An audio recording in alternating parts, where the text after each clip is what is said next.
సంఘటన జరగడం నిజంగా చాలా దురదృష్టకరం, చాలా బాధాకరం. ఈ సంఘటన విని ఈ రాష్ట్రంలో ఉన్న మహిళలందరూ కూడా వాళ్ళందరి హృదయం కలిచి వేసిన పరిస్థితి. ఎందుకంటే ఎన్నో సంఘటనలు మహిళల మీద దారుణాలు జరుగుతూ ఉండే పరిస్థితి మనం చూస్తూ ఉన్నాము. సాక్షాత్తు ముఖ్యమంత్రి సొంత నియోజకవర్గంలో ఎలాంటి సంఘటన జరుగుతూ ఉందంటే ఇంకా రాష్ట్రంలో ఉన్న మహిళలకి రక్షణ ఎక్కడ ఉంటుందని నేను అడుగుతూ ఉన్నాను. హోంమంత్రి గారు చెప్పారు, ఈ రాష్ట్రంలో కూటమి ప్రభుత్వం అధికారంలోకి వచ్చింది, మహిళలందరూ ప్రశాంతంగా నిద్రపోవచ్చు అని. సాక్షాత్తు ముఖ్యమంత్రి గారి సొంత నియోజకవర్గంలోనే ఒక మహిళ ఇలాంటి పరిస్థితులను ఎదుర్కొంది అంటే ఇంకా రాష్ట్రం అంతా ఎక్కడ ప్రశాంతంగా నిద్రపోతారు హోమ్ మినిస్టర్ గారు అని అడుగుతున్నా. ఇంత సంఘటన జరిగినా ప్రభుత్వం స్పందిస్తున్న తీరు మాత్రం చాలా దారుణం. ముఖ్యంగా హోంమంత్రి గారు ఒక మహిళా హోంమంత్రి అయ్యి వీడియో కాల్లో ఆవిడేమో మాట్లాడి స్పందిస్తారట. ఎంత దారుణం! వెళ్ళి ఏం జరిగిందో తెలుసుకోవచ్చు కదా. ఆవిడ తను సొంత నియోజకవర్గంలో ఏం జరిగినా మహిళల మీద అఘాయిత్యాలు జరిగినా వెళ్ళరు, సొంత జిల్లాలో ఏ మహిళల మీద ఇన్ని అఘాయిత్యాలు జరిగాయి, హత్యలు జరిగాయి, ఎక్కడికి వెళ్ళిన పరిస్థితి లేదు.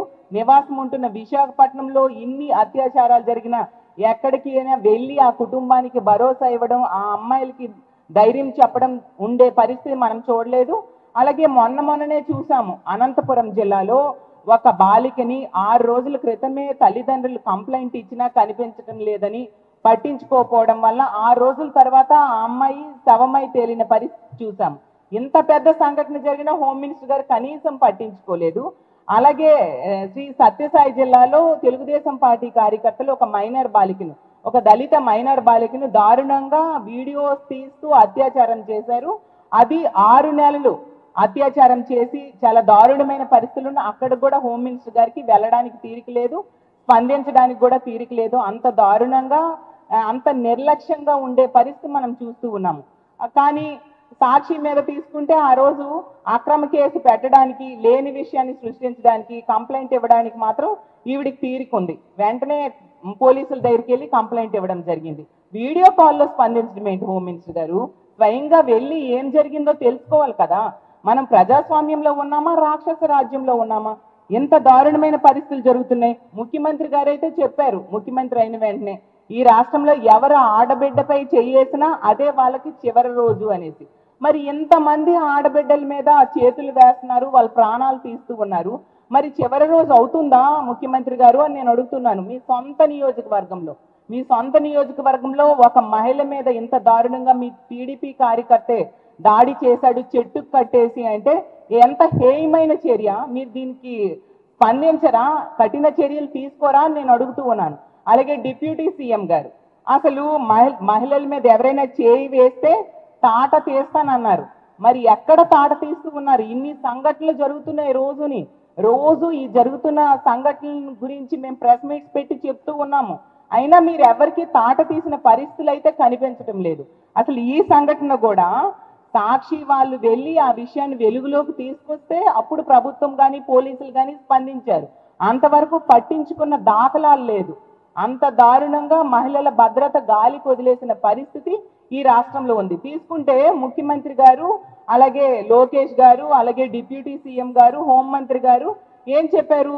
పచ్చబిల్ల వేసుకుంటే చాలు, ఏ తప్పు చేసినా వదిలేయండి అని. అలా వదిలేయండి అని చెప్పడంతో ఈ తెలుగుదేశం పార్టీ కార్యకర్తలు ఈరోజు కాలకేయుల్లా మారిపోయారు. రోజు ఇలాంటి సంఘటనలు, అఘాయిత్యాలు మహిళల మీద జరుగుతూ ఉండడాన్ని మనం చూస్తూ ఉన్నాము. ఈరోజు తీసుకుంటే ఈ రాష్ట్రంలో పొలిటికల్ గవర్నెన్స్, రెడ్ బుక్ రాజ్యాంగానికి ఇచ్చిన ఇంపార్టెన్స్ మహిళల మాన ప్రాణాల రక్షణకి ఇవ్వని పరిస్థితి మనం చూసాం. ముఖ్యమంత్రిగా ప్రమాణ స్వీకారం చేసిన వెంటనే ముఖ్యమంత్రి గారు ఏమన్నారు? ఈ రాష్ట్రంలో ఇంకా పొలిటికల్ గవర్నెన్స్ అమలు అవ్వాలి అని చెప్పి కలెక్టర్లకి, ఎస్పీలకి ఆదేశాలు పబ్లిక్ గా ఇవ్వడం జరిగింది. దాంతో కార్యకర్తలకి భయం ఎక్కడ ఉంటుంది? అసలు ఇన్ని వరుస సంఘటనలు జరుగుతూ ఉన్నాయంటే దానికి కారణం ఏంటి? ఒకే ఒక కారణం, ఇలాంటి తప్పుడు పనులు చేసినా ఎటువంటి శిక్షలు ఉండవు, పట్టించుకునే నాదుడు ఉండడు ఈ రాష్ట్రంలో అనేది ఇలాంటి దుర్మార్గులకి భయం లేకుండా పోయింది. దానివల్ల ఇలా వరుస సంఘటనలు వినాల్సిన పరిస్థితి. మరి అనంతపురంలో మనం చూసాం ఎంత దారుణంగా. అనంతపురం, ఉమ్మడి అనంతపురం జిల్లాలో ఒక చాలా దారుణమైన సంఘటనలు విన్నాం మనము. ఒక అమ్మాయిని హత్య చేయడం, ఇంకో అమ్మాయిని 6 నెలలు అత్యాచారం చేయడం. కనీసం రాష్ట్ర ప్రభుత్వంలో ఎవరైనా వెళ్ళి ఆ కుటుంబానికి పరామర్శలు చేశారా? ముఖ్యమంత్రి గారు కానీ, హోంమంత్రి గారు కానీ, స్థానిక మంత్రులు కానీ ఎవరైనా పరామర్శ చేశారా? ఆ కుటుంబాలకు ధైర్యం చెప్పారా? ఒక ఆర్థిక భరోసా ఇచ్చారా? అసలు ఈ రోజు అసెంబ్లీ సాక్షిగా మీరే చెప్పారు, రోజుకి 70-80 సంఘటనలు ఇలాంటివి జరుగుతున్నాయి, గంటకి 3-4 సంఘటనలు మహిళల మీద అఘాయిత్యాలు జరుగుతున్నాయి అన్నప్పుడు ఇన్ని సంఘటనలు ఏ ఒక్కదానికైనా మీరు స్పందిస్తున్నారా? అసలు ఈ రాష్ట్ర ప్రభుత్వం స్పందిస్తున్న తీరు అత్యంత దారుణంగా ఉంది కాబట్టి ఇన్ని భయంకరమైన సంఘటనలు ఈ రాష్ట్రంలో వినే పరిస్థితి కల్పించారు. గతంలో చూసాం, తెలుగుదేశం పార్టీ కార్యకర్తలు ఇదే మన విశాఖపట్నం జిల్లాలో, గత ఉమ్మడి విశాఖపట్నం జిల్లాలో పెందుర్తిలో అయితే ఒక మహిళనేమో వివస్త్రం చేసి తెలుగుదేశం పార్టీ కార్యకర్తలే దాడి చేయడం జరిగింది. అలాగే చింతమనేని ప్రభాకర్ అనే తెలుగుదేశం పార్టీ ఎమ్మెల్యే వనజాక్షి అనే మహిళను జుట్టుపట్టి ఈడ్చి పట్టడం మనం చూసాము. అలాగే మొన్న రాజమండ్రిలో ఎమ్మెల్యే తాలూకా అనుచరుడే ఒక టీడీపీ కార్యకర్త ఒక మహిళను గర్భవతిని చేసి అబార్షన్ చేయిస్తే ఆమె కంప్లైంట్ ఇచ్చినా కంప్లైంట్ తీసుకోని పరిస్థితి. మా పార్టీ నాయకులు దాని మీద ఆందోళన చేయడం జరిగింది, మనందరము చూసాం. అంటే తెలుగుదేశం పార్టీ కార్యకర్తలు ఎంత దుర్మార్గంగా వ్యవహరిస్తున్నారు, మహిళలని ఎంత దారుణంగా ఈ విధంగా ఇబ్బంది పెడుతున్నారు అనేది మనం అర్థం చేసుకోవచ్చు. ఇన్ని సంఘటనలు జరుగుతూ ఉన్నా, ప్రతి జిల్లాలో ప్రతి రోజు కూడా ఇలాంటి సంఘటనలు జరుగుతూ ఉన్నా ఒక మహిళా హోంమంత్రి గారు ఎందుకు స్పందించట్లేదు?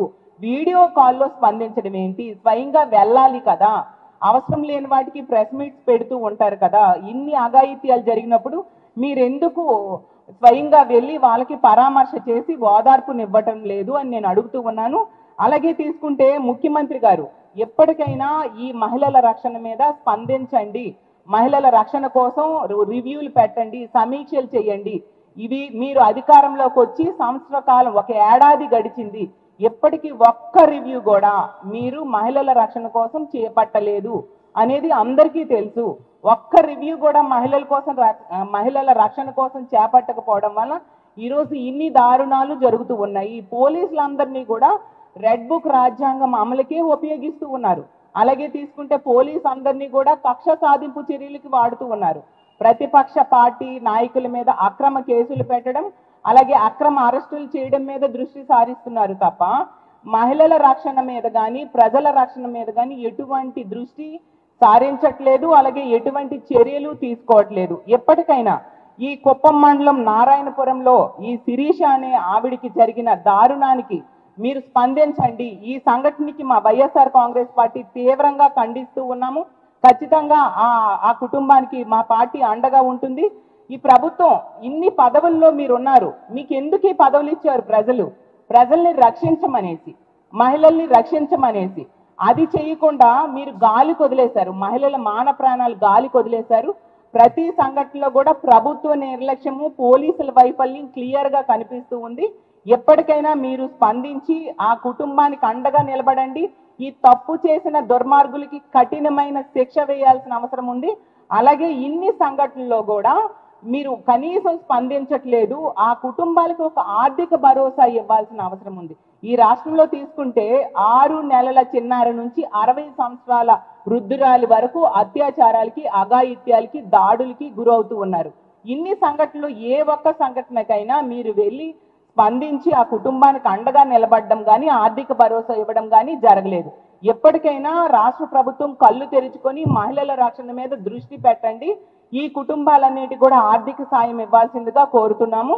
ఇవే కనుక కొనసాగితే ఎప్పటికే ఈ రాష్ట్రంలో ఉన్న మహిళలు తమకిచ్చిన హామీలు అమలు చేయలేదు సరికదా, రక్షణ కూడా ఇవ్వలేని పరిస్థితిలో ఒక అసమర్థ ప్రభుత్వం నడుస్తూ ఉందని అత్యంత బాధపడుతూ ఉన్నారు. అసలు కూటమికి ఓట్లేసిన మహిళలు అయితే ఎందుకు ఓట్లేసామని బాధపడుతూ ఉన్నారు.